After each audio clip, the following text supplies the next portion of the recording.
चूंकि कोई भी पीछे नहीं हट रहा है, तो चलिए शुरू करते हैं।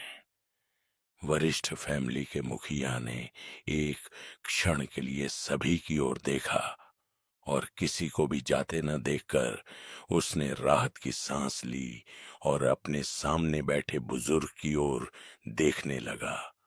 बूढ़ी कुलमाता ने हाथ हिलाकर कहा, पूर्वजों की पूजा करो, 10,000 लोमड़ी कुआं चालू करो। हाँ, वरिष्ठ फैमिली के मुखिया ने सहमति जताते हुए पूर्वजों की पूजा के लिए धूप बत्ती और मोमबत्तियां रख दी। लावण्या और अन्य लोगों ने भी ऐसा ही किया। विपिन और अन्य लोग केवल जादू की वस्तु थे। उनके पिछले जीवन की शर्तों के अनुसार उन्हें प्रेमी की भूमिका में माना जाता था और इसमें भाग लेने की कोई योग्यता नहीं थी, इसलिए वे चुपचाप किनारे पर प्रतीक्षा कर रहे थे। विपिन चुपचाप बैठा था। जब उसने हर्यक अजात शत्रु को आते देखा, उसने अपनी आंखों में तिरस्कार का भाव लिए देखा। अगर मुझे सही से याद है तो क्या तुम्हारी कोई पत्नी नहीं है? ओरिजिन हॉल मास्टर की विधियों के नियंत्रण में हर्यक अजात शत्रु की तलवार चाकू सेक्ट में प्रवेश करने की स्मृति मिट गई थी। हालांकि डेस्टिनी हॉल परीक्षण की उनकी स्मृति अभी भी बनी हुई थी। सुभृण शेख उनके शिष्यों में से एक लग रहा था। साथ में दो बेहद खूबसूरत महिलाएं थीं, जिन्हें उनके शिमू मास्टर की पत्नी के रूप में संदर्भित किया गया था। इस दृष्टि से उन्हें उसकी पत्नियां होना चाहिए, और फिर भी यह मूर्ख कुत्ते की तरह दौड़ता हुआ आया। कितना बेशर्म। हाँ, मुझे मालूम है इसके बारे में। क्या? विपिन ने सिर हिलाया। तुम वरिष्ठ फैमिली के लायक नहीं हो। थोड़ी देर बाद बस हार मान लो और चले जाओ। मैं तुम्हें आगे बढ़ने की परेशानी से बचा लूंगा, वरना मुझे असभ्य होने का दोष मत दो। हर्यक अजात शत्रु ने अपने हाथ पीठ के पीछे कर लिए और उदासीन भाव से देखने लगा। अशिष्ट। विपिन ने अपना सिर हिलाया। जैसे ही वह कुछ कहने वाला था, उसे सामने से ढोल की आवाज सुनाई दी। उसने ऊपर देखा और पाया कि पूर्वजों की पूजा अपने अंतिम चरण में पहुंच चुकी थी। आगे की ओर रखी पूर्वजों की पट्टिकाएं अचानक एक साथ हिलने लगीं। एक पल में दिव्य ऊर्जा की अनगिनत किस्में शून्य से खींची गईं और पट्टियों के चारों ओर घूमती हुई भटकती और बहती रहीं। यह पूर्वजों का आशीर्वाद था, जो केवल पूर्वजों की पूजा के माध्यम से ही प्राप्त किया जा सकता था। बड़े परिवारों या सेक्ट में हर कोई आमतौर पर एक ही तरह की नियति की साधना करता है। हालांकि साधक मर चुके हैं, लेकिन नियति के बारे में उनकी समझ अभी भी पट्टियों में मौजूद है। पूर्वजों की पूजा के माध्यम से यह शक्ति वंशजों को पोषण देने के लिए जारी की जाती है। वंशजों की प्रतिभा जितनी अधिक होगी, वे उतनी अधिक दिव्य ऊर्जा अवशोषित कर सकते हैं। वृद्ध कुलमाता ने जानबूझकर पूर्वजों की पूजा का प्रस्ताव रखा, आंशिक रूप से पूर्वजों की आत्माओं को सांत्वना देने के लिए और आंशिक रूप से यह देखने के लिए कि लावण्या की क्षमता कितनी महान थी। ऐसा लगता है कि यह दिव्य ऊर्जा को अवशोषित करना शुरू कर रहा है। मैं देखना चाहता हूं कि यह कितना अवशोषित कर सकता है। वृद्ध कुल माता ने हल्के से मुस्कुराकर आगे की पट्टियों पर ध्यान केंद्रित किया। उसकी ताकत कमजोर नहीं थी, लेकिन वह भी शून्य में बहती हुई दिव्य ऊर्जा को नहीं देख सकती थी। हालांकि जब तक वह गोलियों को देखती रही, तब तक उसे अभी भी इस बात का अंदाजा हो सकता था कि क्या हो रहा है। वंशजों ने जितना अधिक ग्रहण किया, उन्हें में उतना ही अधिक आशीर्वाद मिला। यदि वे पटियाओं को हिला पाते तो यह दर्शाता कि पूर्वजों ने उनकी प्रतिभा को पूरी तरह से पहचान लिया था। उम्मीद है इस बार वे सफल होंगे। जब वृद्ध कुल माता उन पट्टियों को देख रही थीं, विपिन ने आकाश में विशाल दिव्य ऊर्जा पर ध्यान केंद्रित किया और उत्साहित महसूस कर रहा था।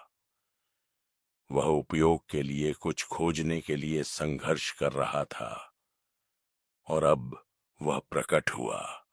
सचमुच चीजें तब आईं जब आपने सबसे कम उम्मीद की थी। हर्यक अजात शत्रु को अनदेखा करते हुए, जो अपने आप में इतना मगन था, विपिन की आत्मा जाग उठी और उसने तुरंत आसपास की दिव्य ऊर्जा को खाना शुरू कर दिया। शुद्ध शक्ति की एक धारा उसके एक्यूपॉइंट्स के माध्यम से उसके शरीर में प्रवाहित हुई, और अगले ही क्षण यह फॉक्स चार्म डेस्टिनी में बहते हुए स्वर्ग की लाइब्रेरी में प्रवेश कर गई। कुछ ही सांसों में दिव्य ऊर्जा का प्रवाह काफी तीव्र हो गया। विपिन ने अपनी भौहें सिकोड़ लीं। उसकी योजना थी कि स्वर्ग की करुणा दिव्य ऊर्जा को अवशोषित करे और इस अवसर का उपयोग दूसरे चरण में प्रवेश करने के लिए करे। लेकिन इसके बजाय यह सब इस चीज द्वारा भस्म हो गया। वह पहले तो फॉक्स चार्म डेस्टिनी को विकसित नहीं करना चाहता था, लेकिन अब यह बढ़ता जा रहा था। क्या यह उसके साथ खेल रहा था? स्वर्ग की करुणा अवशोषित करो, विपिन ने मन ही मन बुदबुदाया। आने वाली एनर्जी को स्वर्ग की करुणा की ओर मोड़ने की कोशिश कर रहा था। हालांकि इससे पहले कि वह उस तक पहुंच पाता, फॉक्स चार्म डेस्टिनी ने उसे एक बार फिर निगल लिया। इस समय फॉक्स चार्म डेस्टिनी एक स्पंज की तरह लग रहा था, जो बेतहाशा पानी को सोख रहा था और एक भी बूंद पीछे नहीं छोड़ रहा था। कई असफल प्रयासों के बाद विपिन को अंततः समझ आ गया। ये दिव्य ऊर्जाएं पैतृक आशीर्वाद से संबंधित होनी चाहिए और केवल फॉक्स चार्म डेस्टिनी द्वारा ही अवशोषित की जा सकती हैं। उसने शुरू में सोचा था कि वह स्वर्ग की करुणा की प्रगति में मदद कर सकता है, लेकिन अब जब ऐसा नहीं हो सका तो उसकी रुचि जल्दी ही खत्म हो गई।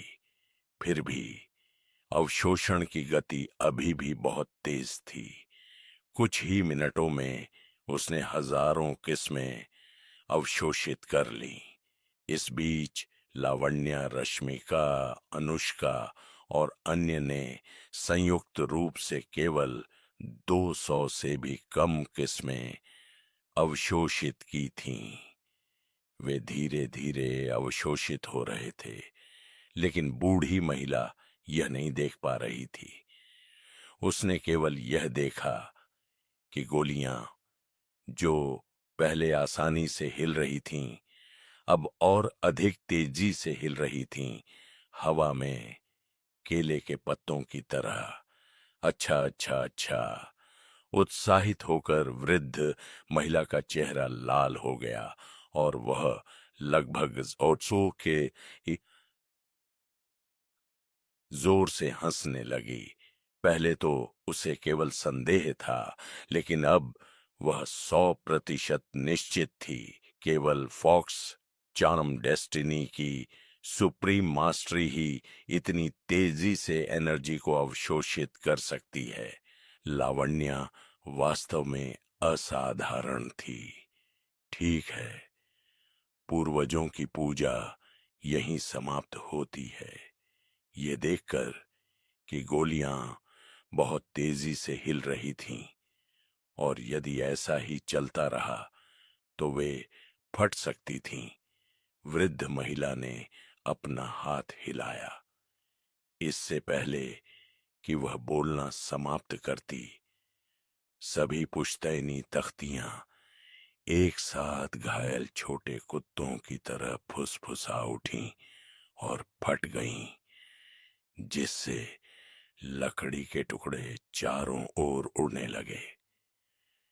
बूढ़ी महिला अविश्वास में आंखें झपकाने लगी। यहां तक कि पैतृक पटियाएं भी इस अवशोषण का सामना नहीं कर सकीं। क्या सुप्रीम मास्टरी वास्तव में इतनी भयावह थी? कुलमाता, वरिष्ठ फैमिली का मुखिया भी दंग रह गया। उसने ऐसी स्थिति के बारे में कभी सुना भी नहीं था। यह ठीक है, कारण स्पष्ट न करते हुए बूढ़ी महिला ने अपना हाथ हिलाया और जल्दी से लावण्या की ओर देखा। उसने देखा कि परपोती भी उतनी ही हैरान थी। उसे पता ही नहीं था कि क्या हुआ था। उसका भेष बहुत अच्छा है। वृद्ध महिला ने संतोष से सिर हिलाया। वह वाकई एक महान बच्ची थी, स्पष्ट रूप से शक्तिशाली, फिर भी बहुत विनम्र, बाकी सभी से बहुत बेहतर। यह विपिन को उम्मीद नहीं थी कि डेस्टिनी एनर्जी को अवशोषित करने से पूर्वजों की गोलियां फट जाएंगी। दोषी महसूस करते हुए उसने चारों ओर देखा कि कहीं किसी ने यह न देख लिया हो कि वह वही है। तभी उसने राहत की सांस ली। उसने चुपके से स्वर्ग की लाइब्रेरी पर नजर डाली। वरिष्ठ फैमिली की पैतृक गोलियों को नष्ट करने से फॉक्स चार्म डेस्टिनी भी लगभग दोगुनी हो गई। ऐसा लग रहा था कि इसे तोड़ने के लिए बस एक और धक्का की जरूरत थी। क्या यह दूसरे लेवल का पीक है? विपिन ने अपना सिर खुजलाया। समझ से लेकर दूसरे चरण के शिखर तक पहुंचने में 2 घंटे से भी कम समय लगा। जितना अधिक वह इस नियति में प्रगति नहीं करना चाहता था, उतनी ही तेजी से इसमें सुधार हुआ। इस बीच जिस स्वर्ग की करुणा को वह आगे बढ़ाने की कोशिश कर रहा था, उसमें प्रगति के कोई संकेत नहीं दिखे। यह कैसी स्थिति थी? इस समय लावण्या, अनुष्का, रश्मिका और अन्य लोगों को लगा कि आसपास की दिव्य ऊर्जा पूरी तरह से खत्म हो गई है। वे सभी अचंभित थे। क्या यह अंत है? उन्होंने उम्मीद की थी कि पैतृक आशीर्वाद से कुछ महान मिलेगा, लेकिन इसके बजाय यह एक बड़ी निराशा थी। इसे भूल जाओ।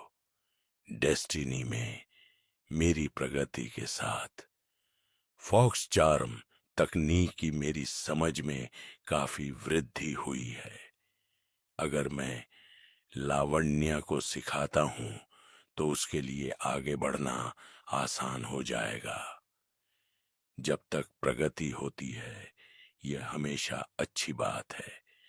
एक पल के लिए परेशान होने के बाद विपिन ने इसके बारे में सोचना बंद कर दिया। इसके अलावा सोचने के लिए ज्यादा समय नहीं था, क्योंकि पूर्वजों की पूजा समारोह पूरा हो चुका था और वॉन फॉक्सवेल जल्द ही खुल जाएगा। ये वॉन फॉक्सवेल है। वरिष्ठ फैमिली के मुखिया ने एक कदम आगे बढ़ाया, धीरे से पकड़ लिया और आंगन में एक पानी का कुआं सभी के सामने प्रकट हो गया। ये वान फॉक्स कुआं है। ये इतना छोटा है, अंदर क्या खतरा हो सकता है? क्या परिवार के मुखिया का मतलब है कि अंदर ओरिजिन बीस्ट हैं? सभी ने असमंजस की दृष्टि से एक दूसरे को देखा। उनके सामने पानी का कुआं था, जिसमें एक छोटा सा छेद था, यका आदमी जिसका व्यास सिर्फ 1 मीटर था। एक व्यक्ति तो उसमें प्रवेश कर सकता था, लेकिन 2 लोगों का वहां जाना मुश्किल था। ऐसी जगह खतरनाक कैसे हो सकती है? और अंदर कौन से खतरनाक ओरिजिन बीस्ट हो सकते हैं? इसे कम मत आंकिए। चूंकि मैं कह रहा हूं कि यह खतरनाक है, इसलिए मेरा मतलब निश्चित रूप से अतिशयोक्ति करना नहीं है। बातचीत को बीच में रोकते हुए वरिष्ठ फैमिली के मुखिया ने समझाया, वॉन फॉक्स वेल के अंदर फॉलिंग पर्ल नामक एक विशेष चीज है। ये फॉक्स चार्म डेस्टिनी की खेती में बहुत मदद करता है। ये एक लाल भूरे रंग के पेड़ पर उगता है, और जब ये जमीन पर गिरता है तो ये पत्थर में बदल जाता है और अपना प्रभाव खो देता है। इस बार आपका काम इस आइटम को खोजना है। जितना अधिक आप पाएंगे, आपके परिणाम उतने ही बेहतर होंगे, और आपके लिए सबसे अलग दिखने और विरासत हासिल करने का मौका उतना ही अधिक होगा। गिरता मोती, परिवार प्रमुख, हम ये चीज कैसे पाएंगे? किसी ने असमंजस में पूछा। ये आसान है। अपनी फॉक्स चार्म डेस्टिनी तकनीक का उपयोग करें और आप इसे महसूस कर पाएंगे। हालांकि अपनी डेस्टिनी को सक्रिय करने से ग्रीन फॉक्स आकर्षित होंगे। अगर उन्हें पता चलता है कि आपका लक्ष्य फॉलिंग पर्ल है, तो वे आपको नष्ट करने के लिए कुछ भी करने से नहीं चूकेंगे। वरिष्ठ फैमिली के मुखिया ने समझाना जारी रखा। यह बाकी लोगों ने अब स्थिति को कमतर नहीं आंका। उनके चेहरे पर गंभीरता आ गई। वरिष्ठ फैमिली के मुखिया ने बताया था कि ग्रीन फॉक्स के पास स्टार रिवर रियल्म की ताकत है। अकेले एक को तो संभाला जा सकता है, लेकिन उनमें से कई के साथ यह वास्तव में मुश्किल होगा। मैं जाना, वरिष्ठ फैमिली के मुखिया ने धीरे से पकड़ लिया, और कुएं के मुंह से एक फॉर्मेशन सक्रिय हो गई, जिसे एक नरम चमक निकल रही थी। मैं पहले जाऊंगा। अनुष्का आगे बढ़ी और कूदने ही वाली थी। वरिष्ठ फैमिली के मुखिया ने उसे रोका और कहा, नीचे एक टेलीपोर्टेशन फॉर्मेशन है। हर बार जब कोई प्रवेश करता है तो उन्हें अलग अलग स्थानों पर टेलीपोर्ट किया जाता है। एक समूह के रूप में आपको अलग होने से बचने के लिए एक साथ प्रवेश करना होगा। एक साथ प्रवेश करें। अनुष्का ने अपनी भौहें सिकोड़ ली। हाँ, वरिष्ठ फैमिली के मुखिया ने सिर हिलाया। ठीक है। अनुष्का ने हर्यक अजातशत्रु की ओर देखा, जिसने विपिन को डांटने में समय बर्बाद किए बिना जल्दी से उसकी ओर कदम बढ़ाया। कुएं का मुंह संकरा था, इसलिए उन्हें एक साथ अंदर जाने के लिए पास जाना पड़ा। हर्यक अजातशत्रु, उत्साहित और उत्सुक, ने अनुष्का की कमर के चारों ओर अपना हाथ लपेटा और कुएं में छलांग लगा दी। एक चमकती हुई रोशनी में वे दोनों नजरों से ओझल हो गए। इसके बाद रश्मिका और बुलेल शाह ने प्रवेश किया।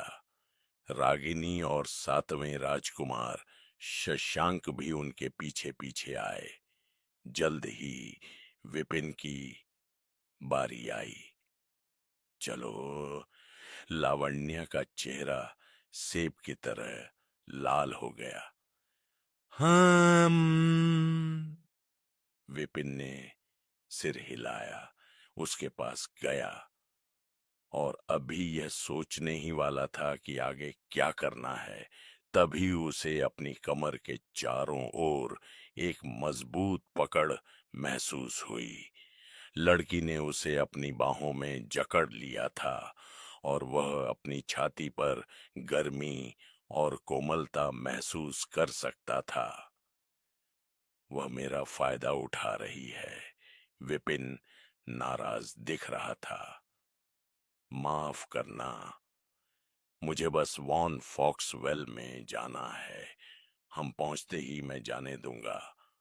लावण्या ने तुरंत अपनी आवाज कम करके समझाया, ये जानते हुए कि इसमें जितना अधिक समय लगेगा उसे उससे उतने ही अधिक लाभ मिलेंगे। विपिन ने शब्दों को बर्बाद करने की जहमत नहीं उठाई। वह हल्के से उछला और एक और एक चमकती हुई रोशनी के साथ वह भी गायब हो गया। यह विपिन वास्तव में लावण्या के आकर्षण में फंस गया है, लेकिन मुझे लगता है कि वह कुछ हद तक अनिच्छुक है। वृद्ध कुल माता अविश्वास से यह दृश्य देख रही थीं। आम तौर पर जो कोई भी मंत्र मुग्ध होता है वह उत्सुकता से देवी के करीब आना चाहता है, लेकिन विपिन बिल्कुल भी उत्साहित नहीं था। वास्तव में वह इसका विरोध करता हुआ दिखाई दिया, जिससे वह पूरी तरह से भ्रमित हो गई। एक चक्करदार सनसनी ने उसे घेर लिया और जब विपिन ने फिर से अपनी आंखें खोलीं तो उसने खुद को एक गहरी गुफा में पाया। गुफा 30 मीटर से ज्यादा चौड़ी थी, जिसकी ऊंचाई 10 मीटर से ज्यादा थी। छत से स्टैलेक्टाइट लटक रहे थे और दूर से नम हवा की आवाज आ रही थी। गुफा में बहुत अधिक रोशनी नहीं थी, लेकिन अपनी साधना के कारण वह अपने आसपास का वातावरण स्पष्ट रूप से देख सकता था, जिससे उसे कोई समस्या नहीं हुई। अपनी बाहों में जकड़ी लड़की को देखते हुए विपिन ने भौहें सिकोड़ी। क्या तुम मुझे जाने नहीं दोगी? हाँ, लावण्या असहज दिख रही थी। उसने जल्दी से उसकी पकड़ छोड़ दी। मेरा यह मतलब नहीं था। पूर्वज ने कहा था कि हमें अंदर जाने के लिए करीब होना चाहिए। विपिन ने उसे बीच में रोकने के लिए हाथ हिलाया। चलो, गिरते हुए मोती ढूंढते हैं। लावण्या ने आगे देखा। गुफा एक संकरी घुमावदार पगडंडी पर फैली हुई थी।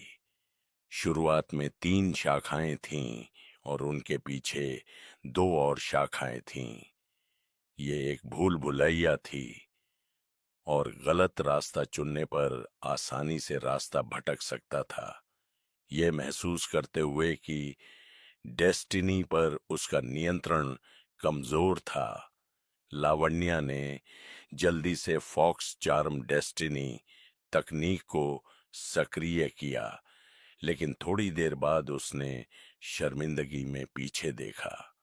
मुझे नहीं लगता कि मैंने कुछ महसूस किया। क्या हमें बस एक यादृच्छिक रास्ता चुनना चाहिए और जांच करनी चाहिए, यह जानते हुए कि डेस्टिनी पर उसका नियंत्रण कमजोर था? विपिन ने अपना सिर हिलाया। उसने स्वर्ग की लाइब्रेरी में अपना खुद का डेस्टिनी सक्रिय किया। जल्द ही डेस्टिनी पावर की रेखाएं आपस में जुड़ गईं, जिससे एक पतला धागा बन गया जो एक रास्ते की ओर बढ़ा। चलो, वह लड़की का हाथ पकड़कर रास्ते की ओर चल पड़ा। उनके ऊपर की गुफा से लगातार पानी टपक रहा था, जिससे टपक टपक जैसी आवाज आ रही थी। उनके पैरों के नीचे की जमीन थोड़ी नम थी, जिससे चलते समय हल्की सरसराहट जैसी आवाज आ रही थी। यह जानते हुए कि यहाँ स्टार रिवर क्षेत्र के ओरिजिन बीस्ट होंगे, विपिन सतर्क रहा। हर बार जब वे एक दौराहे पर पहुंचते तो वह अचानक घात लगाए जाने के डर से रुक जाता और ध्यान से सुनता। चाहे ये अच्छी किस्मत हो या ग्रीन फॉक्स की संख्या कम होना, वे कई दौराहों से गुजरे बिना किसी से मिले, लेकिन उन्हें गिरते हुए मोती भी नहीं मिले।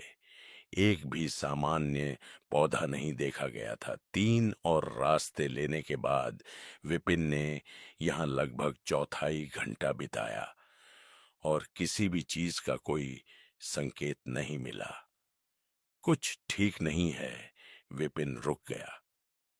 ये अजीब है, हम इतने लंबे समय से चल रहे हैं, भले ही हम भाग्यशाली हों और हमें कोई ग्रीन फॉक्स न मिला हो, लेकिन उनके द्वारा छोड़े गए कुछ निशान तो होंगे ही। लेकिन हमें कुछ नहीं मिला। इसके अलावा, हालांकि यहाँ हवा और पानी है, लेकिन यहाँ सूरज की रोशनी नहीं आती। क्या गिरते हुए मोती वास्तव में यहाँ उग सकते हैं, जैसा कि परिवार के मुखिया ने कहा था? लावण्या ने भी अपनी भौहें सिकोड़ लीं। हालांकि वह आकर्षण से प्रभावित थी, फिर भी वह काफी तर्कसंगत थी। अगर विपिन न होता तो वह इतनी आसानी से बहक नहीं पाती। विपिन ने सिर हिलाया। अगर लड़की का डेस्टिनी पर नियंत्रण कम था, तो यह समझ में आता था कि अगर वह गिरते हुए मोती नहीं पा सकती थी, लेकिन वह दूसरे चरण के शिखर पर पहुंच गई थी और डेस्टिनी में उसकी क्षमता वरिष्ठ फैमिली में सबसे अच्छी थी।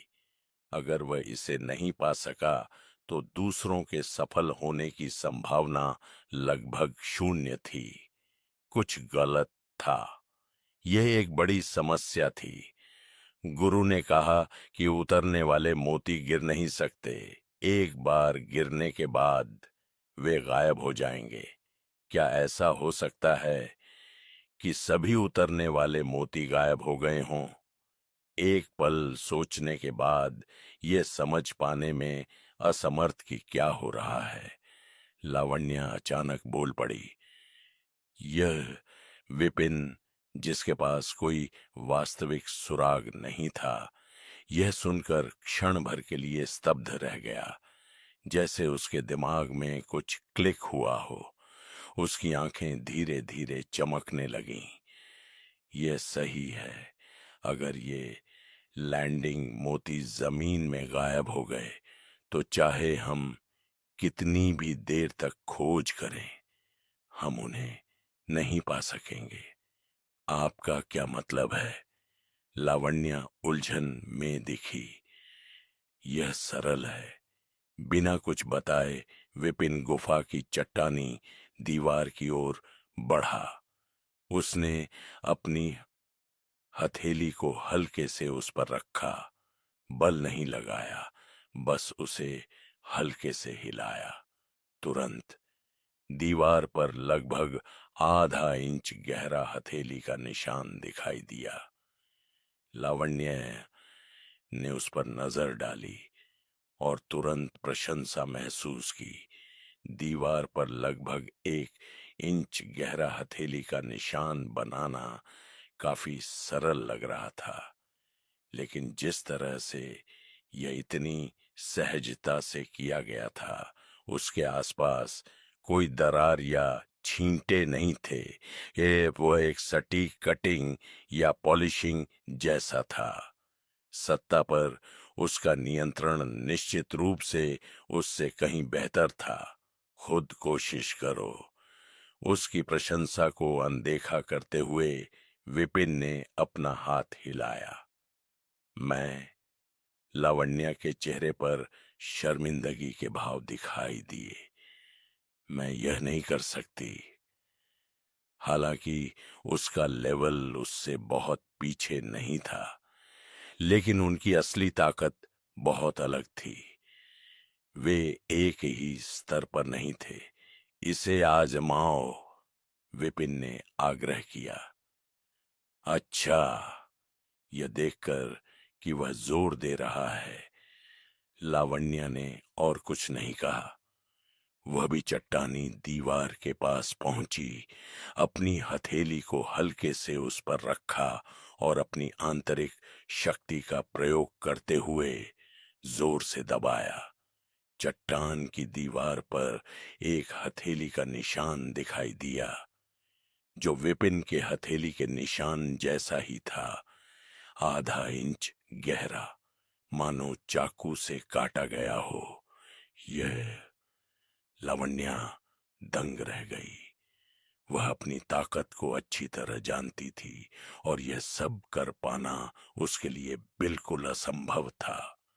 फिर भी अब उसने यह सब बिना किसी प्रयास के कर दिखाया। उसकी चकित अभिव्यक्ति को अनदेखा करते हुए विपिन ने उनके नीचे की जमीन पर ध्यान केंद्रित किया। उसने अचानक अपना पैर पटका और एक निशान दिखाई दिया। यह बहुत गहरा नहीं था, आधा इंच गहरा। यह गुफा अजीब है। इस बिंदु पर लावण्या भी, हालांकि सबसे तेज नहीं थी, समझने लगी। हाथों और पैरों की शक्ति अलग अलग होनी चाहिए और दीवार और जमीन भी अलग अलग थी। फिर भी वे दोनों समान रूप से गहरी छाप बनाने में सक्षम थे। केवल एक ही संभावना थी। थोड़ी देर की हिचकिचाहट के बाद लावण्या ने कहा, क्या ऐसा हो सकता है कि हम अभी भी एक फॉर्मेशन के अंदर हैं और अभी तक बाहर नहीं निकले हैं? फॉर्मेशन इतनी यथार्थवादी नहीं होनी चाहिए। विपिन ने अपना सिर हिलाया। स्वर्ग की लाइब्रेरी के साथ फॉर्मेशनों और नियति के नियमों के बारे में उनकी समझ एक शक्तिशाली एक्सपर्ट की तरह मजबूत थी। इतने लंबे समय तक धोखा खाना केवल एक फॉर्मेशन का परिणाम नहीं हो सकता। यदि यह फॉर्मेशन इतनी शक्तिशाली होती तो वरिष्ठ फैमिली जॉय शहर जैसी जगह तक सीमित नहीं होता, बल्कि एक और भी बड़ी दुनिया में प्रवेश कर जाता। कुछ देर सोचने के बाद विपिन ने अपना सिर घुमाया। क्या आपके वरिष्ठ फैमिली के पास कोई ऐसा खजाना है जो वर्चुअल इल्यूजन पैदा कर सके? वर्चुअल इल्यूजन, खजाना। लावण्या ने एक पल के लिए सोचा। मैंने ऐसी किसी चीज के बारे में कभी नहीं सुना है, लेकिन अगर ये गुफा असली नहीं है बल्कि आभासी है, तो क्या ये हो सकता है कि यह कोई फॉर्मेशन नहीं बल्कि एक दिव्य क्षेत्र है? कल्याण लोक। विपिन चौंका। उसने इसके बारे में पहले भी सुना था, बयान शहर में। यह एक डेस्टिनी विशेषज्ञ की मृत्यु से बना था। ये खतरों से भरा था और एक बार अंदर फंस जाने के बाद इससे बच पाना लगभग असंभव था। यहां तक कि मास्टर शेख भी इसमें भटक गया था और अभी तक मुक्त नहीं हो पाया था। बेशक उसने सिर्फ अफवाहें सुनी थीं और उसे नहीं पता था कि इसमें असल में क्या है। लावण्या की बातें सुनकर वह थोड़ा हैरान हुए बिना नहीं रह सका। एक पल सोचने के बाद लावण्या ने कहा, हम जब मैं छोटी थी तो मुझे एक पारिवारिक किंवदंती सुनने की याद आती है। ऐसा कहा जाता था कि बूढ़ी मैडम ने किंग माउंटेन छोड़ दिया क्योंकि कोई उसकी मां की हड्डियों को चुराना चाहता था। उसकी मां फॉक्स चार्म डेस्टिनी की वंशज थी, जो डेस्टिनी की 8 शाखाओं में से एक थी। उसके बाद क्या हुआ मुझे नहीं पता।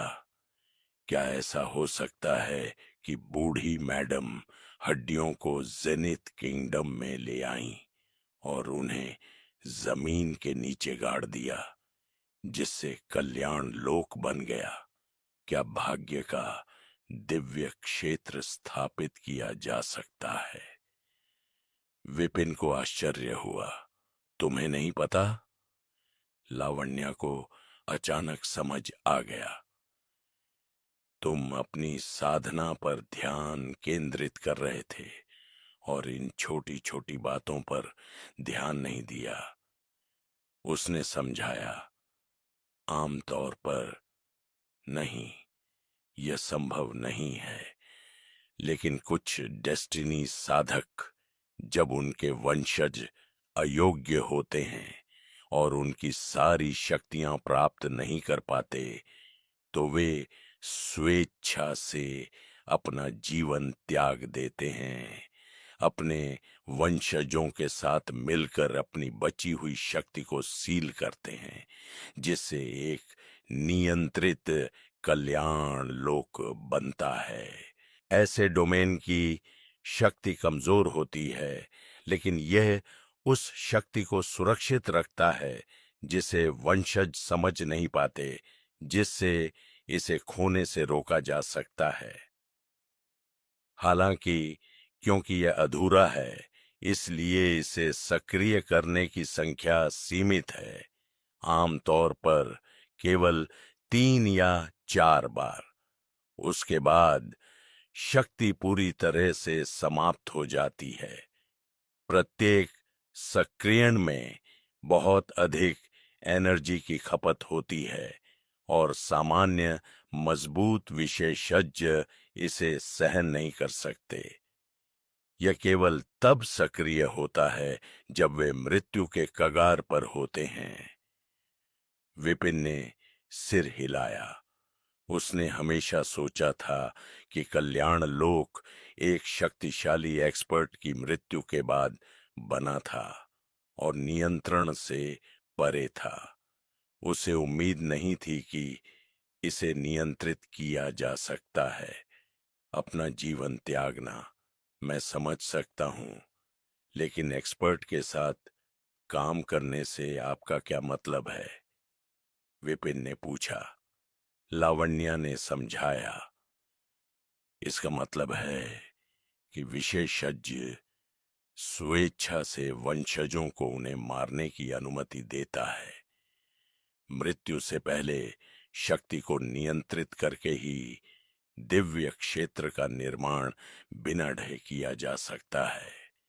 अन्यथा शक्ति बिखर जाएगी और कोई भी इसे नियंत्रित नहीं कर पाएगा। स्वेच्छा से वंशजों को उन्हें मारने की अनुमति देना। विपिन की अभिव्यक्ति बदल गई।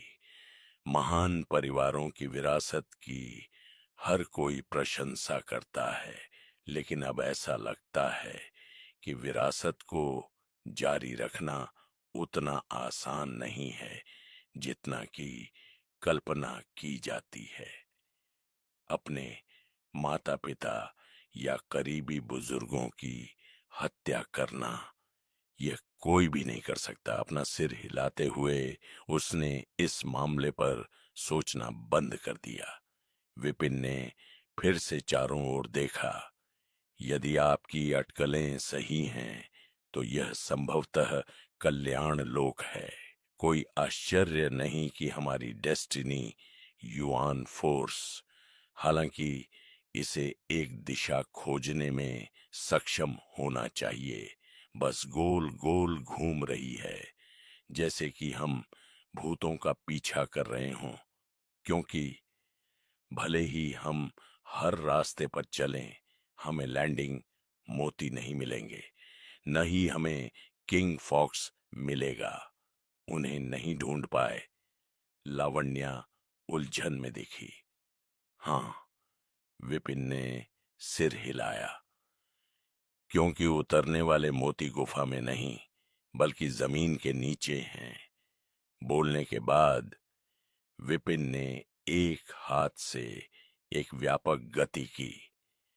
फॉक्स चार्म डेस्टिनी में निहित डेस्टिनी फोर्स एक धारा की तरह बह गई, जो सड़क पर एक कांटे की ओर इशारा करती थी। उसके पास पहुंचकर विपिन ने फोर्स को फिर से छोड़ा, लगातार कई बार इसे फेंका। अंत में युआन फोर्स एक स्थान पर रुक गई, धीरे धीरे मंडराती हुई। वे पहले भी यहां आ चुके थे, लेकिन बिना कुछ देखे ही चले गए थे।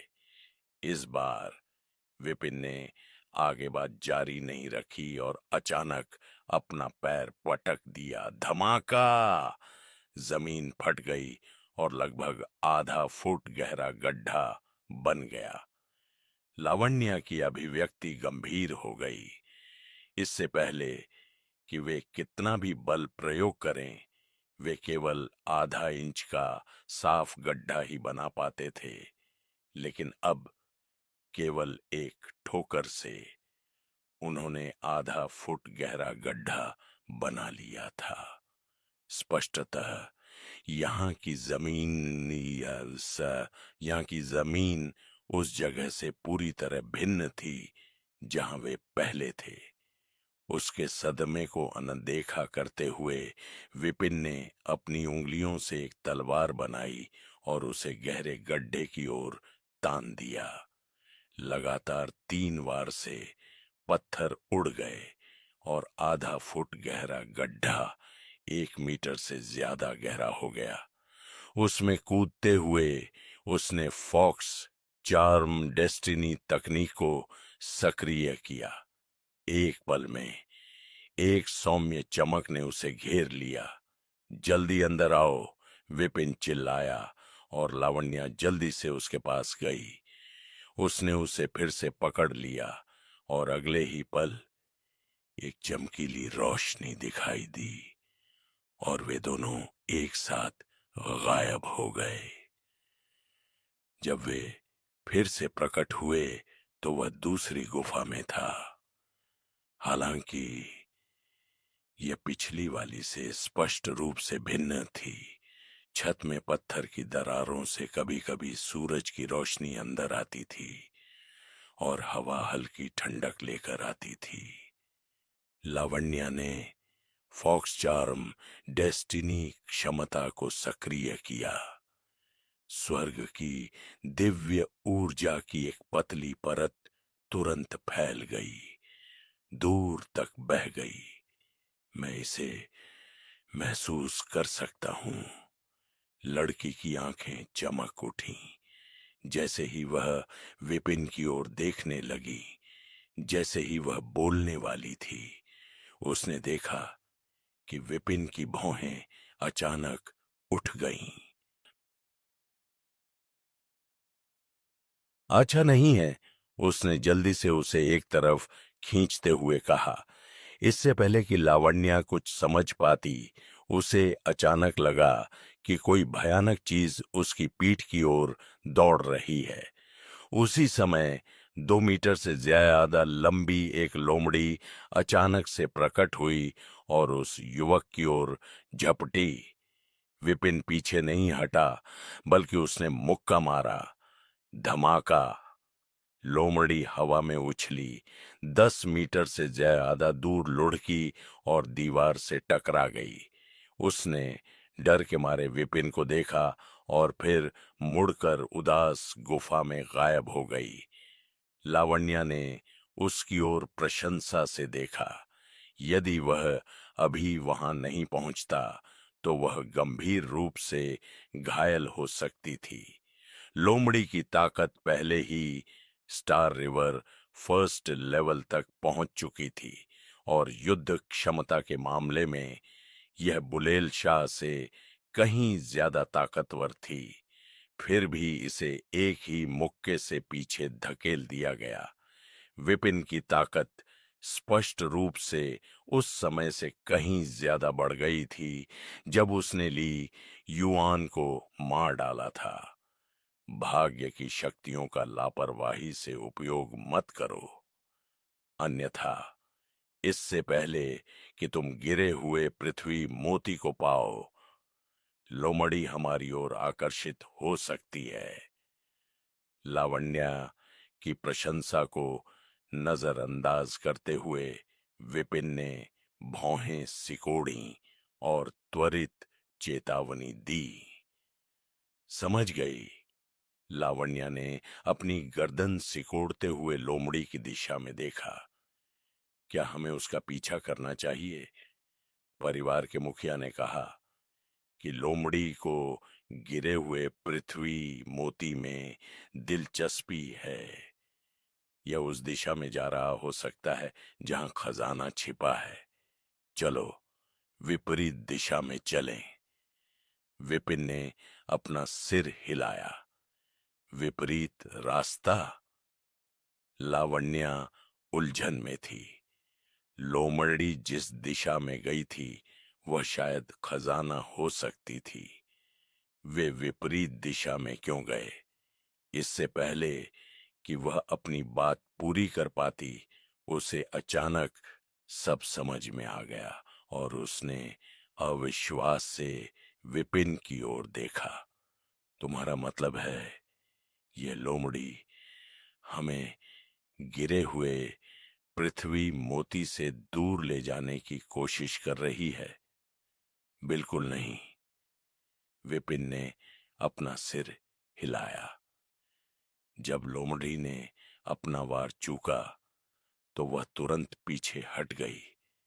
अगर मैं सही हूं तो या तो उसने घात लगा रखा है या फिर उसने जाल बिछा रखा है। अगर हम उसका पीछा करते हैं तो हम निष्क्रिय स्थिति में आ सकते हैं। इसके विपरीत करना बेहतर है। अगर लोमड़ी हमारा पीछा करती है तो हम स्थिति को बदल सकते हैं और पहल कर सकते हैं। हाँ, अब मैं समझ गई। लावण्या तुरंत समझ गई। दोनों मुड़े और एक अलग रास्ता अपनाया। दो चौराहों से गुजरते हुए विपिन ने उसे धीरे से एक चट्टान के पीछे खींच लिया, जहां वे चुपचाप प्रतीक्षा करने लगे। गुफा में भयानक सन्नाटा था। लावण्या अपने बगल में बैठे युवक की धीमी धड़कन और उसके चेहरे से निकलती गर्मजोशी को साफ साफ सुन सकती थी। उसका चेहरा गुलाबी हो गया और एक पल के लिए उसने चाहा कि यह समय हमेशा के लिए बना रहे, लेकिन यह विचार ज्यादा देर तक नहीं रहा। जिस दिशा से वे अभी अभी गुजरे थे वहां से कदमों की आवाज आई और वहां पहले से ज्यादा कदम थे। लावण्या ने पत्थर की दरार से झांका और उसकी पुतलियां आश्चर्य से सिकुड़ गईं। जिस लोमड़ी को उन्होंने पहले देखा था वह वास्तव में उनका पीछा कर रही थी। इसके अलावा दो अन्य लोमड़ी जो पहले वाली लोमड़ी से भी बड़ी थीं, उनके पीछे चल रही थीं। उनकी आभा कहीं ज्यादा तेज थी और बिना जांचे ही लावण्या को पता चल गया कि वे पहली लोमड़ी से ज्यादा ताकतवर थीं। ऐसा लग रहा था कि बाकी लोग सही थे। ये दोनों उस जगह छिपे हुए होंगे जहां लोमड़ी थी। अगर वे पहले पीछा करते तो शायद उन पर घात लगाकर हमला किया जाता। उसका दिल तेजी से धड़कने लगा और वह सहज ही उसके करीब आ गई। फिर उसने एक विचार संदेश भेजा, क्या करे। पहली लोमड़ी पहले से ही स्टार रिवर के पहले स्तर पर थी। ये दोनों निश्चित रूप से अधिक शक्तिशाली होंगे। भले ही विपिन शक्तिशाली था, लेकिन उसने अभी तक उसे नहीं तोड़ा था। अगर 3 स्टार रिवर स्तर के जानवर हमला करते तो वह शायद खुद का बचाव नहीं कर पाता। जब वह तनाव महसूस कर रही थी, विपिन की गहरी आवाज उसके कानों में गूंजी, यहीं रुको और प्रतीक्षा करो।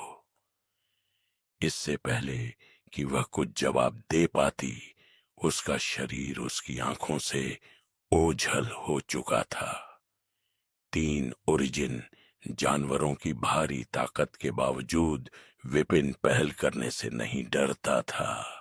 लावण्या घबराहट में घूरती रही। गुफा के अंदर विपिन एक मूर्ति की तरह खड़ा था।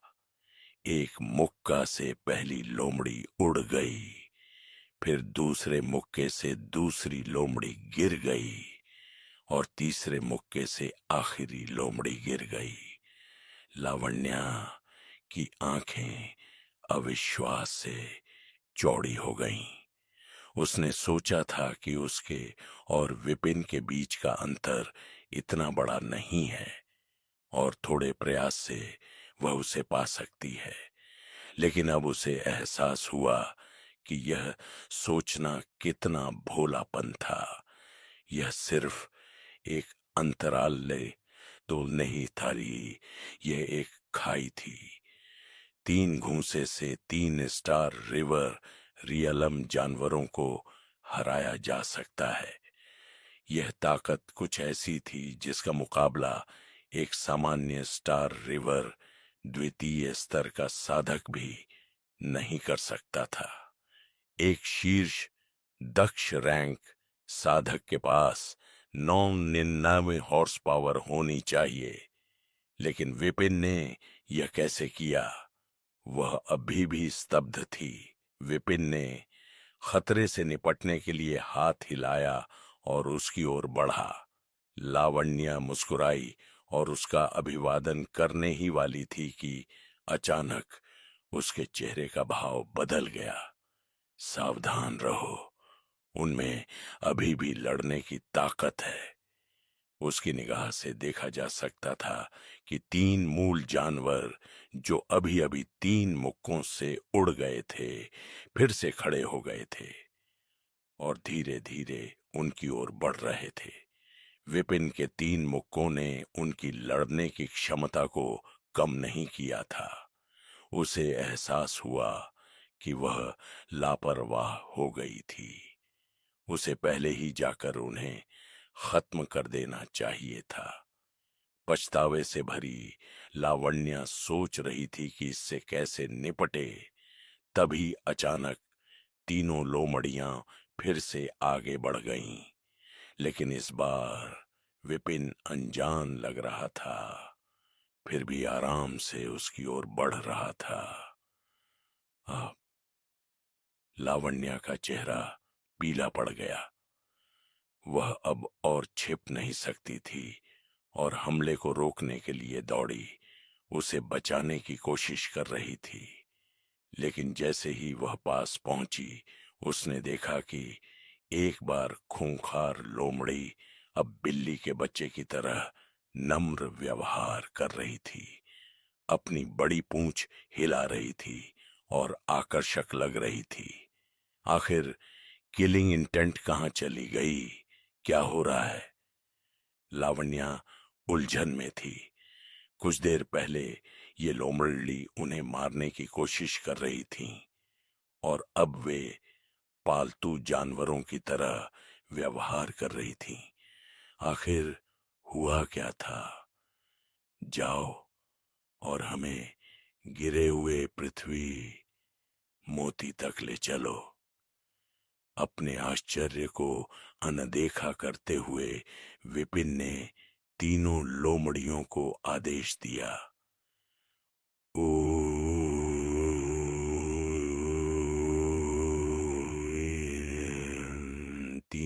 लोमड़ियों ने सिर हिलाया और मुड़कर दूर की ओर चल दी।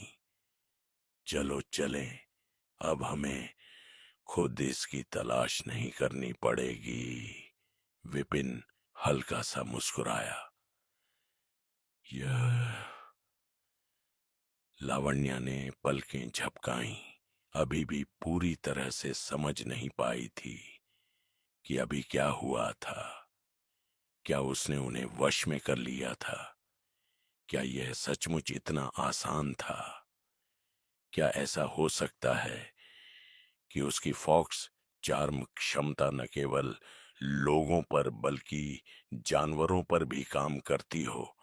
उसके विचारों से अनजान विपिन तीनों लोमड़ियों के पीछे चल पड़ा और उसे कई रास्तों से होते हुए एक बड़ी गुफा तक ले गया।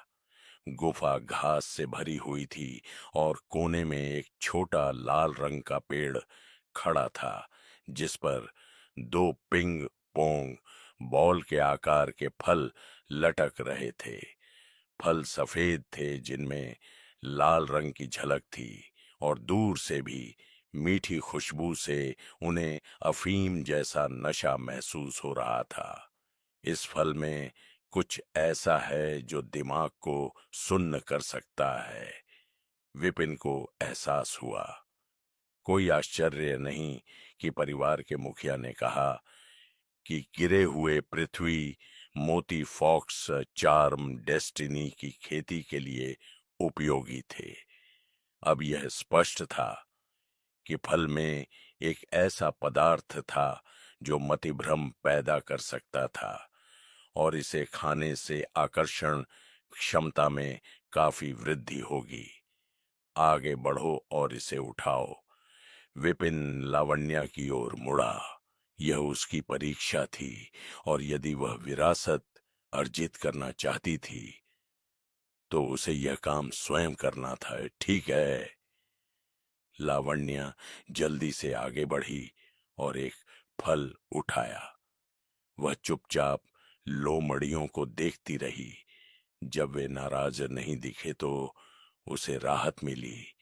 फिर उसने अपनी हथेली फल पर रख दी। उसका चेहरा लाल हो गया था और वह थोड़ा सा हिल रही थी। ऐसा लग रहा था जैसे उसने बहुत अधिक शराब पी ली हो। ये क्या है? क्या मुझे नशीला पदार्थ दिया गया है? उसने उम्मीद नहीं की थी कि फल को छूने मात्र से ऐसा असर होगा। लावण्या एक शीर्ष दक्ष रैंक चकित दिख रहा था। विपिन मदद करने के लिए आगे बढ़ने ही वाला था कि उसने देखा कि उसकी आंखें उसकी ओर मुड़ गई हैं।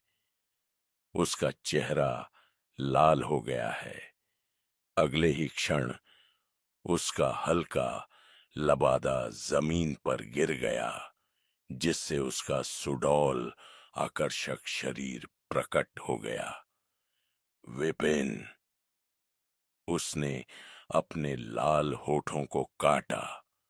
उसकी आंखें मिठास से भर गईं। लावण्या पहले से ही बहुत खूबसूरत थी और अब इन हाव भावों के साथ उसका पतला शरीर और कोमल शब्द उसके आकर्षण को और बढ़ा रहे थे। विपिन उसकी आकृति की प्रशंसा करने से खुद को रोक नहीं पाया। हर कोण से यह एक शक्तिशाली दृश्य प्रभाव था। सब कुछ एकदम सही अनुपात में था, न तो बहुत ज्यादा और न ही बहुत कम। एक लंबे विराम के बाद विपिन ने संतोष में सिर हिलाया। बुरा नहीं है, यह मुद्रा बहुत आकर्षक है। यह पहले से बहुत बेहतर है। इसे जारी रखो।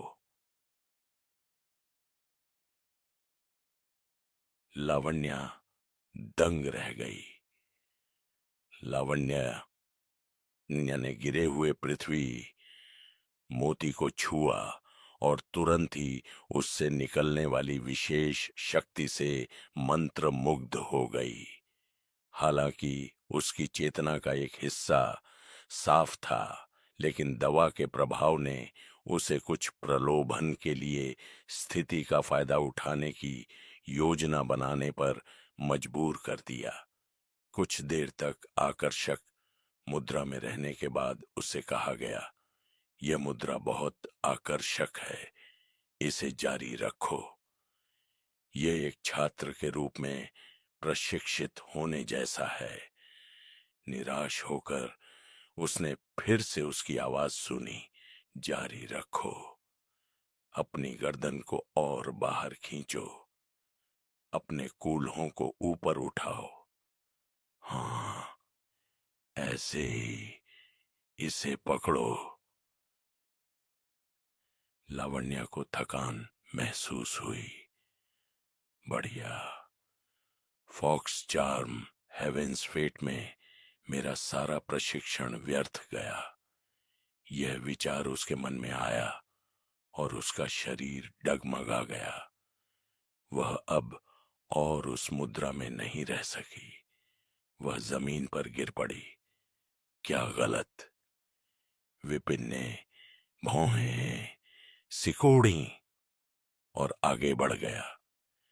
तभी उसने देखा कि उसका पूरा शरीर गर्म हो रहा था और उसका लाल चेहरा पानी टपकाने के लिए तैयार लग रहा था। कुछ तो गड़बड़ है। यदि यह मात्र सामान्य भ्रम होता तो वह ऐसी नहीं दिखती। गिरे हुए पृथ्वी मोती की ओर देखते हुए विपिन ने देखा कि पहले हल्का लाल रंग का फल अब धूसर हो गया था और उसमें पहले जैसी जीवंतता का कोई चिन्ह नहीं था। क्या यह चीज अछूत हो सकती है? अगर ऐसा है तो हम इसे कैसे प्राप्त करेंगे?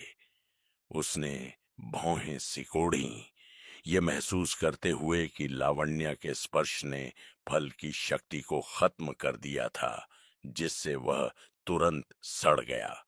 अगर इसे छूने से यह असर होता है तो इसे काटना असंभव हो सकता है। जैसे ही उसने अगले कदम की कल्पना की, उसे अचानक झटका महसूस हुआ।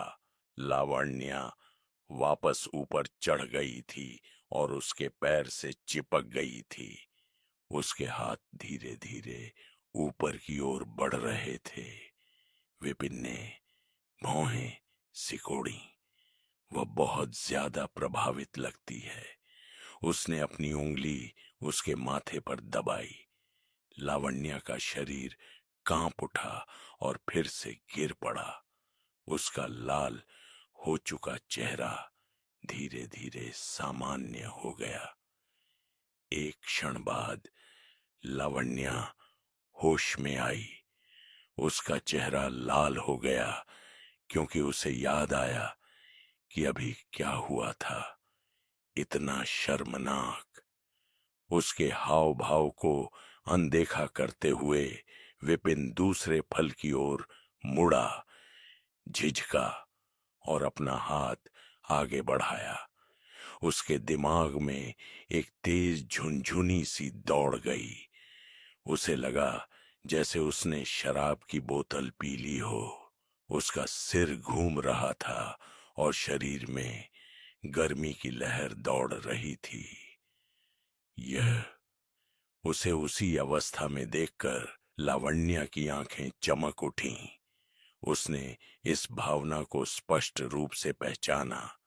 शायद वह इसका उपयोग अपने ड्रीम मैन को हमेशा के लिए पकड़ने के लिए कर सकती थी। अपने विचारों को दबा पाने में असमर्थ, वह विपिन के करीब झुकी और मोहक स्वर में फुसफुसाते हुए बोली, यदि आप असहज महसूस कर रहे हैं तो मैं आपकी मदद कर सकती हूँ। इससे पहले कि वह अपनी बात पूरी करती, उसने उस पर क्रोध से कहा, क्या तुम्हारे पास बहुत अधिक खाली समय है?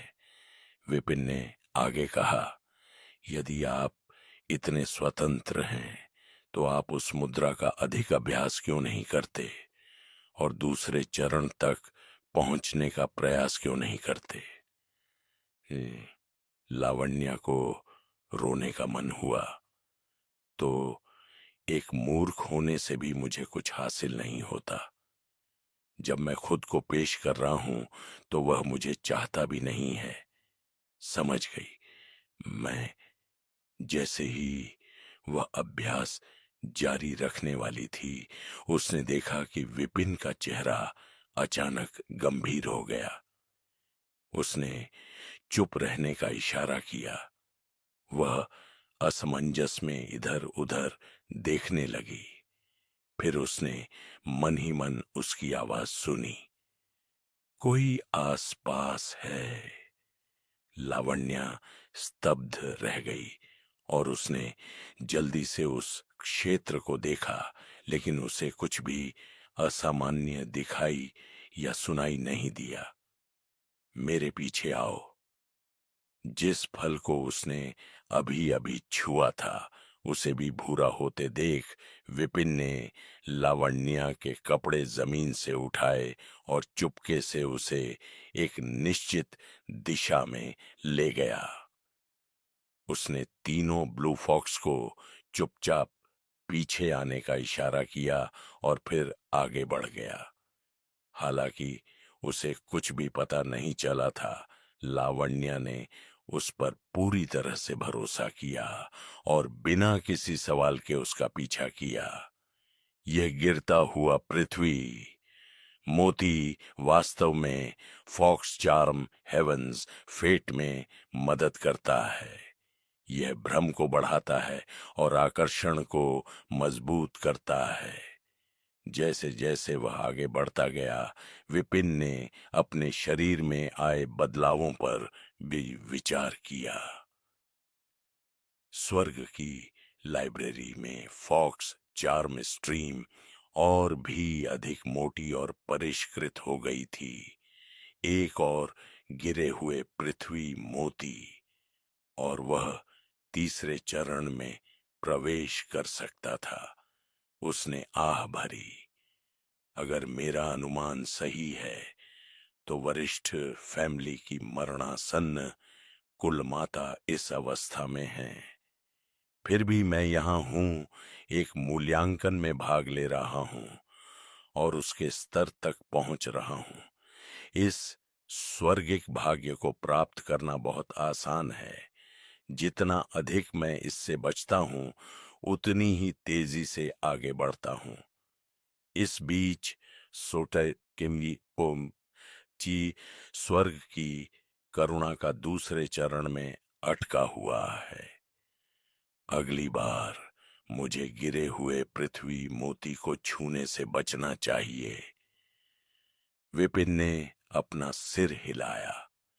एक पुरुष और दुनिया के स्वामी के रूप में वह मर्दाना अघोर चाकू की खेती को बर्दाश्त कर सकता था, लेकिन हर कदम पर आकर्षण बिखेरना, बस इसके बारे में सोचने से उसे ठंड लग रही थी। दूसरा चरण काफी है, मुझे अब आगे नहीं बढ़ना चाहिए। जैसे जैसे उसके विचार तेजी से आगे बढ़ते गए, वे एक चट्टानी चट्टान के पास जाकर रुक गए। लावण्या को भी लगा कि कुछ गड़बड़ है। आगे की गुफा से हवा के झोंके और तीव्र सच्ची एनर्जी के उतार चढ़ाव ने युद्ध का संकेत दिया।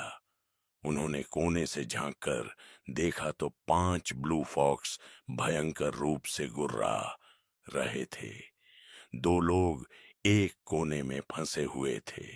एक युवती खून से लथपथ और पीली, और एक युवक जिसके बाल बिखरे हुए थे, और एक तलवार थी जिसके शरीर से भी खून बह रहा था। यह रागिनी है। लावण्या फुसफुसाए। विपिन ने सिर हिलाया। यह वास्तव में रागिनी और 7वें राजकुमार शशांक थे। ये जोड़ी 5 ब्लू फॉक्स पर ठोकर खा गई थी। भले ही शांक स्टार रिवर दायरे के तीसरे स्तर पर थे, लेकिन वे अभिभूत होने के कगार पर थे। क्या हमें उनकी मदद करनी चाहिए? लावण्या ने पूछा। वह जानती थी कि उसकी ताकत अपर्याप्त है, लेकिन विपिन ने पहले ही 3 ब्लू फॉक्स को आसानी से काबू कर लिया था। वह 5 को संभालने में सक्षम होना चाहिए। उसके साथ तुम्हारा रिश्ता कैसा है? विपिन ने जवाब देने के बजाय पूछा। वह मेरी तीसरी दादी की तरफ से एक चचेरी बहन है। हमारे बीच रश्मिका जैसी दुश्मनी नहीं है, लेकिन हम करीब भी नहीं हैं, लावण्या ने जवाब दिया। विपिन ने सिर हिलाया। तो उसे बचाना वैकल्पिक है। जब वे बात कर रहे थे, 2 ब्लू फॉक्स ने हमला करने का नाटक किया, जबकि तीसरे ने झपट्टा मारा, शशांक की बांह पर पंजा मारा और रागिनी की ओर बढ़ा। 7वें राजकुमार, मुझे बचाओ! रागिनी डर से कांपते हुए चिल्लाया। शशांक ने 2 लोमड़ियों को रोका और अपने दांत पीसते हुए भारी सांस लेते हुए कहा। स्पष्ट रूप से वह अपनी जान को उसकी जान से ज्यादा महत्व देता था। अगर मैं होती तो मैं तुम्हारी रक्षा के लिए मर जाती, लावण्या ने बड़बड़ाते हुए कहा। लगता है रागिनी ने उसे पूरी तरह से आकर्षित नहीं किया है। विपिन ने सिर हिलाया। शांक की 10,000 फॉक्सवेल में प्रवेश करने की अनिच्छा से उसने पहले ही यह अनुमान लगा लिया था।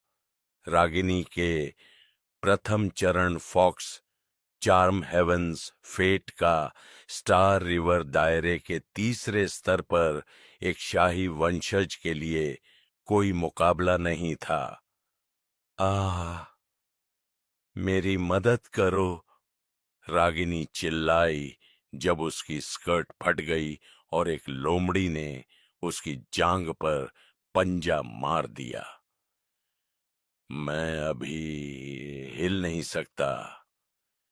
अगर मैंने आपकी मदद की तो वे मुझे मार देंगे, शशांक ने गंभीर चेहरा बनाते हुए समझाया। रागिनी का चेहरा पीला पड़ गया।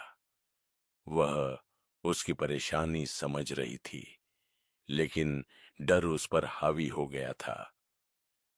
तुमने आने पर जोर दिया। अगर तुम मर गए तो यह तुम्हारी अपनी गलती है, शशांक ने नाराजगी से भरी आवाज में कहा। क्या तुमने नहीं कहा था कि तुम मुझे पसंद करते हो? मुझे बचा लो, रागिनी ने विनती की। ठीक है, मैं तुम्हें बचा लूंगा। शशांक उसकी ओर झपटा। एक पल के लिए तो उसे राहत मिली, लेकिन फिर उसका शरीर घूम गया और वह लोमड़ियों के घेरे से बचकर दर्जनों मीटर दूर भाग गया। रुको, मैं मदद ढूंढता हूं, वह चिल्लाया और एक सुरंग में गायब हो गया। लोमड़ियां झिझकीं, फिर रागिनी पर ध्यान केंद्रित किया। तुम? रागिनी कांप उठी। उसे एहसास हुआ कि उसे छोड़ दिया गया है। दादी की योजनाएं शानदार हैं, विपिन ने आह भरी। ह्यूमन नेचर को पहचानना कठिन है, केवल खतरा ही सच्चे इरादों को उजागर करता है। चलो चलें, उसने छिपने की जगह से बाहर निकलते हुए कहा। चूंकि लोमड़ियां रागिनी को सीधे तौर पर नहीं मारना चाहती थीं, इसलिए लावण्या के लिए यह कदम उठाने का सही मौका था। ठीक है, लावण्या ने उसका इरादा समझ लिया। कोने से निकलकर अपने सामने खड़ी लड़की से चिल्लाते हुए कहा, रागिनी, मैं तुम्हें बचाने के लिए यहां हूं। बहन लावण्या। रागिनी, जो सोचती थी कि वह निश्चित मृत्यु का सामना कर रही है, ने कभी नहीं सोचा था कि उसके सबसे बुरे पल में वही व्यक्ति जिसे वह हमेशा नीची नजर से देखती थी, अचानक सामने आ जाएगा। उसके दिल में अफसोस और शर्मिंदगी की बाढ़ सी आ गई। अब चले जाओ, ये ब्लू फॉक्स बहुत शक्तिशाली हैं।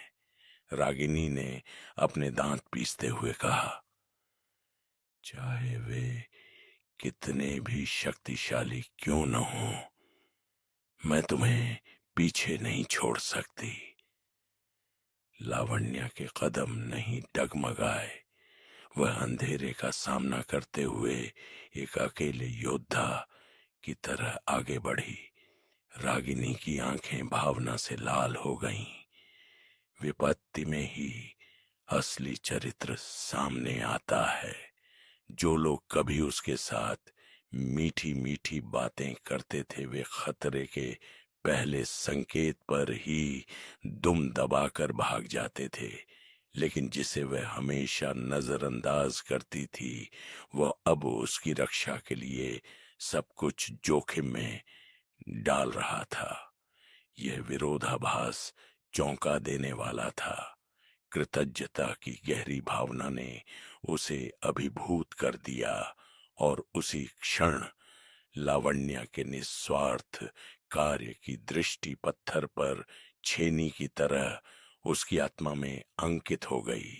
एक ऐसी छवि जिसे वह कभी नहीं भूल पाएगी। उसका हृदय डगमगा गया।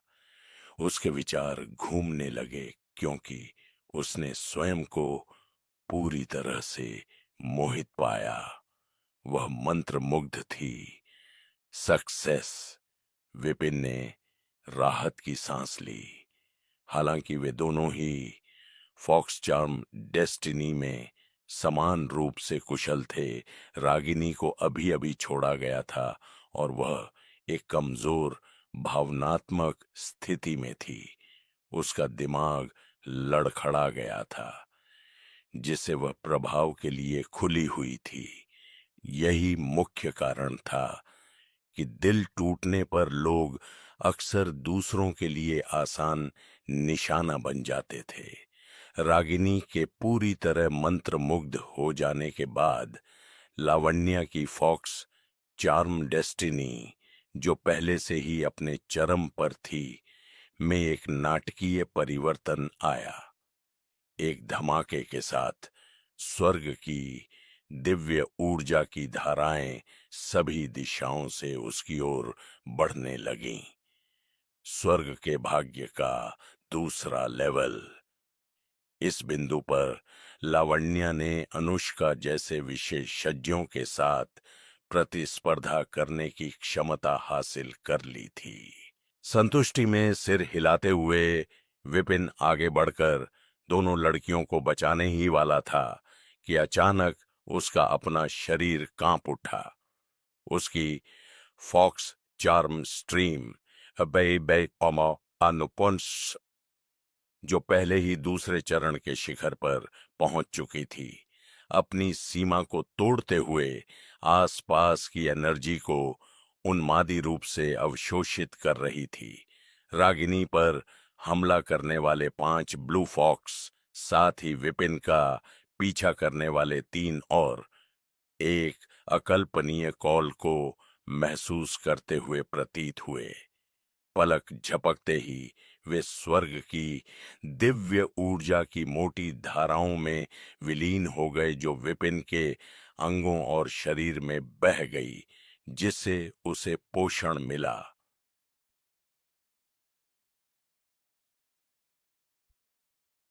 विपिन हैरान था।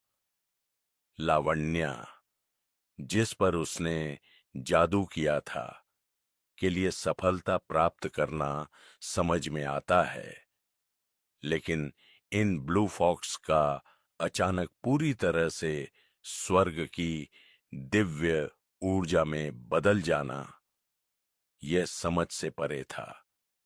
एक विश्व के स्वामी के रूप में विपिन वास्तविकता में हेर फेर करने में माहिर था।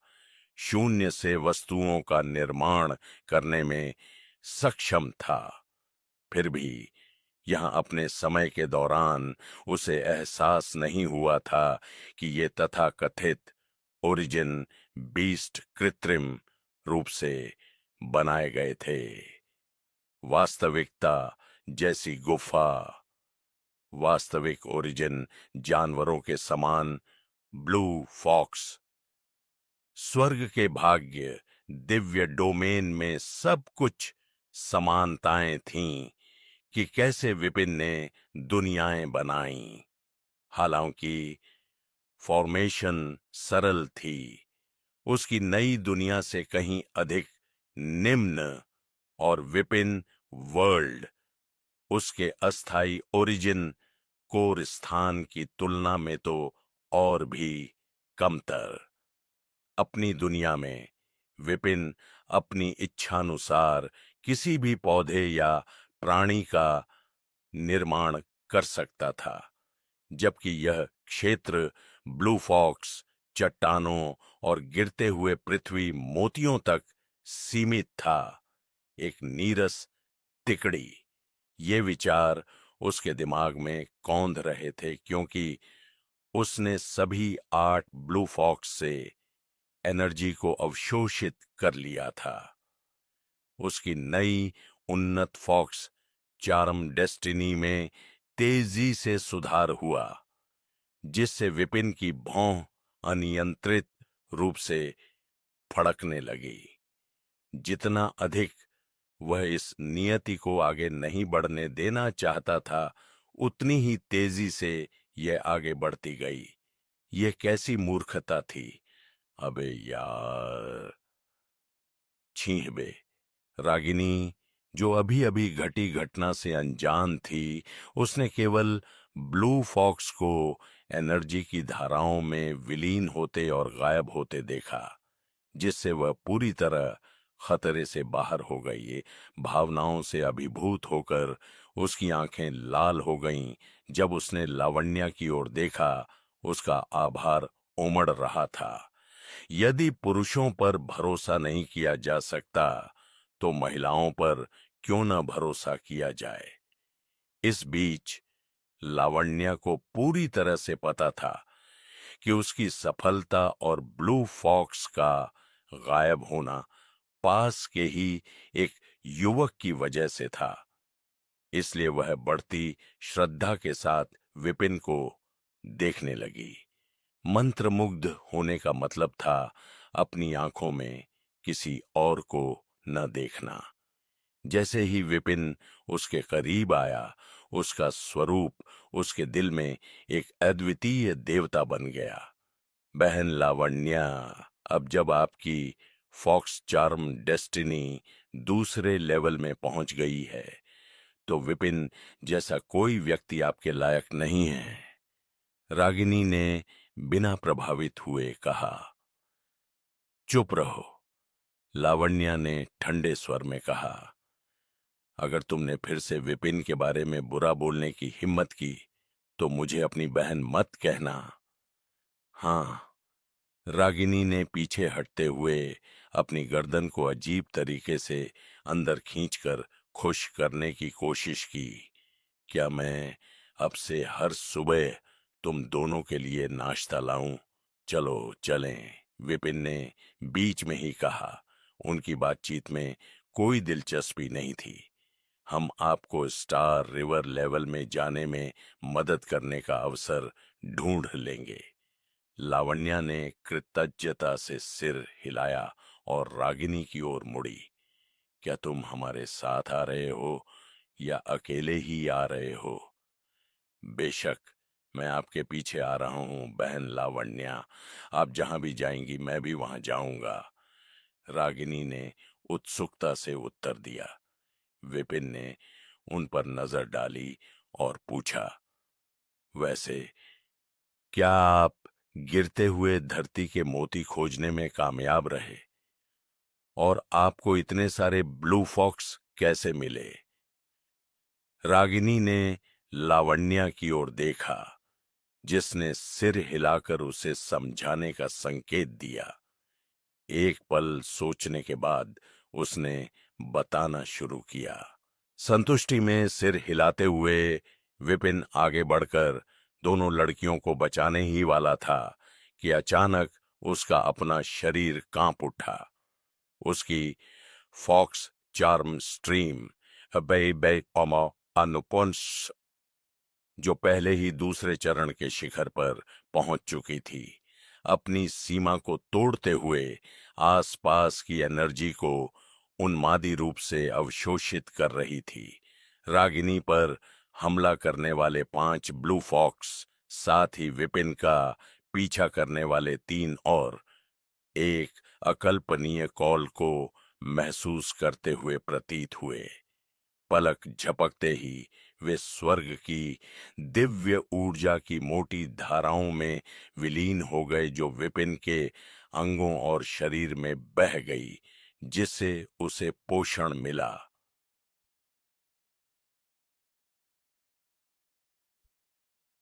विपिन हैरान था।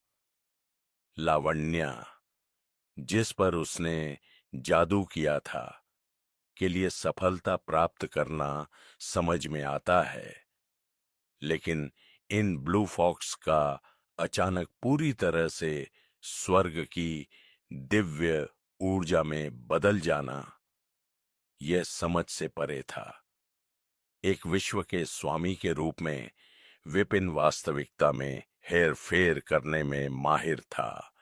शून्य से वस्तुओं का निर्माण करने में सक्षम था। फिर भी यहां अपने समय के दौरान उसे एहसास नहीं हुआ था कि ये तथाकथित ओरिजिन बीस्ट कृत्रिम रूप से बनाए गए थे। वास्तविकता जैसी गुफा, वास्तविक ओरिजिन जानवरों के समान ब्लू फॉक्स, स्वर्ग के भाग्य, दिव्य डोमेन में सब कुछ समानताएं थीं कि कैसे विपिन ने दुनियाएं बनाई।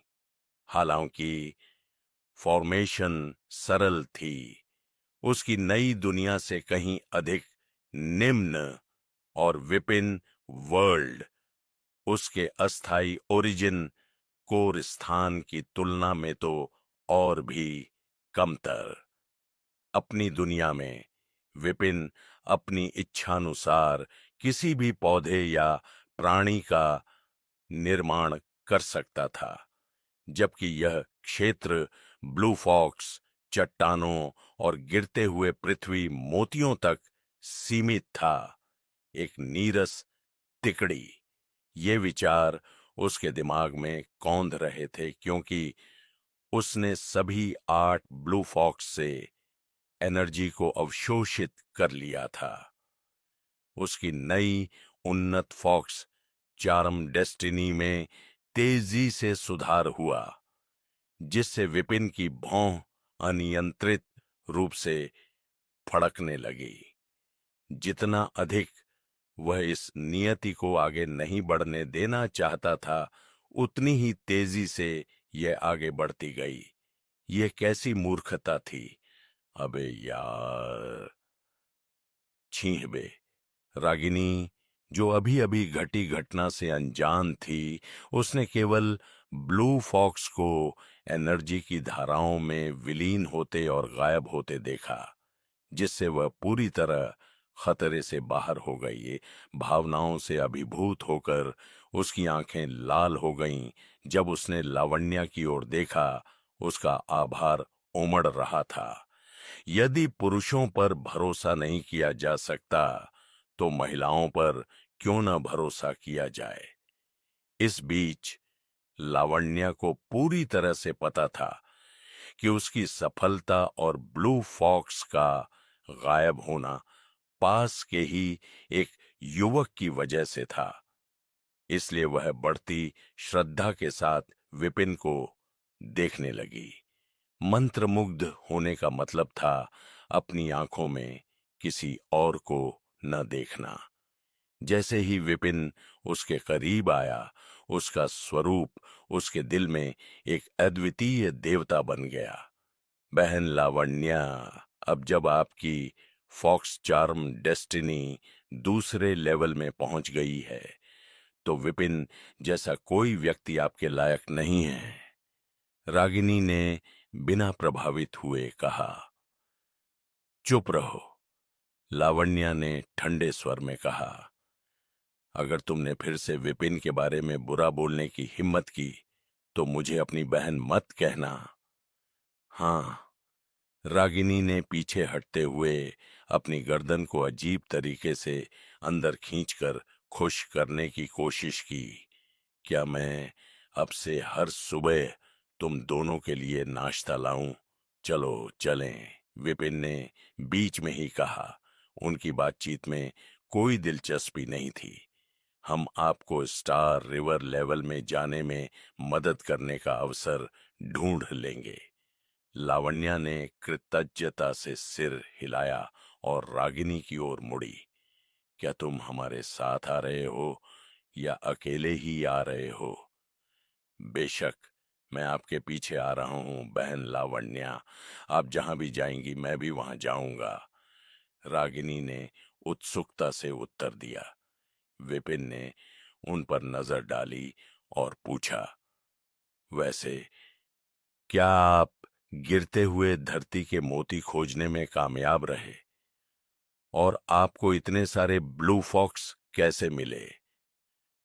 रागिनी ने लावण्या की ओर देखा, जिसने सिर हिलाकर उसे समझाने का संकेत दिया। एक पल सोचने के बाद उसने बताना शुरू किया। हम इस क्षेत्र में प्रवेश कर गए और एक पानी के कुंड में गिर गए, जो हमें यहां ले आया। फॉक्स चार्म डेस्टिनी का उपयोग करके मैंने गिरते हुए पृथ्वी मोती का पता लगाने की कोशिश की, लेकिन इससे पहले कि मैं उन्हें ढूंढ पाता, हमारा सामना ब्लू फॉक्स से हुआ। पहले तो शशांक उन्हें रोक सकता था, लेकिन जैसे जैसे हंगामा बढ़ता गया और अधिक ब्लू फॉक्स आ गए और वह उनका सामना नहीं कर सका। कोई गिरती हुई धरती के मोती नहीं, विपिन ने भौहें सिकोड़ी। रागिनी ने अपना सिर हिलाया। कोई नहीं, हमें अभी भी कोई नहीं मिला है। अधिक जानकारी पूछने पर विपिन की भौहें और गहरी हो गईं, जिससे लावण्या की जिज्ञासा बढ़ गई। विपिन, क्या तुमने कुछ खोज निकाला है? शायद, विपिन ने सिर हिलाकर जवाब दिया। यह क्या है? लावण्या ने दबाव डाला। विपिन ने समझाया। क्या ऐसा हो सकता है कि फॉक्स चार्म डेस्टिनी का उपयोग सीधे फॉलिंग अर्थ पर्ल्स को खोजने के लिए नहीं, बल्कि इन ब्लू फॉक्स को लुभाने के लिए किया जाता है, और केवल उन्हें मंत्रमुग्ध करके ही कोई खजाने तक पहुंच सकता है। उन्होंने बताया कि किस प्रकार पहले 3 ब्लू फॉक्स को वश में करने के बाद वे उन्हें फॉलिंग अर्थ पर्ल तक ले गए थे। उनकी प्रारंभिक स्थिति रागिनी के समान ही थी, सिवाय इसके कि वह ब्लू फॉक्स को मंत्रमुग्ध करने में कामयाब हो गया था, जबकि वह ऐसा नहीं कर पाई थी। ये बात तो सही है, लावण्या ने एक पल के लिए सोचा, तर्क को जोड़ते हुए, और सिर हिला दिया। फॉक्स चार्म डेस्टिनी के परीक्षण के रूप में सफलता के लिए ब्लू फॉक्स को मंत्रमुग्ध करने की क्षमता पर निर्भर होना उचित था। पाए गए गिरते हुए पृथ्वी के मोतियों की संख्या तार्किक रूप से इस बात से संबंधित होगी कि कितने फॉक्स को वश में किया गया था, विपिन ने सुझाव दिया। अपने फॉक्स चार्म डेस्टिनी का उपयोग फिर से करें और देखें कि क्या ये किसी ब्लू फॉक्स को लुभाता है। समझ गई। लावण्या ने सहमति जताते हुए अपने स्वर्गीय भाग्य को सक्रिय कर दिया। निश्चित रूप से जैसे ही उसने गिरते हुए पृथ्वी के मोतियों की उपस्थिति को महसूस किया, गुफा के अंधेरे से कई नीली लोमड़ियां उभर आईं। उनकी आंखें लाल चमक रही थीं और उनकी गुर्राहटें द्वेष से भरी हुई थीं।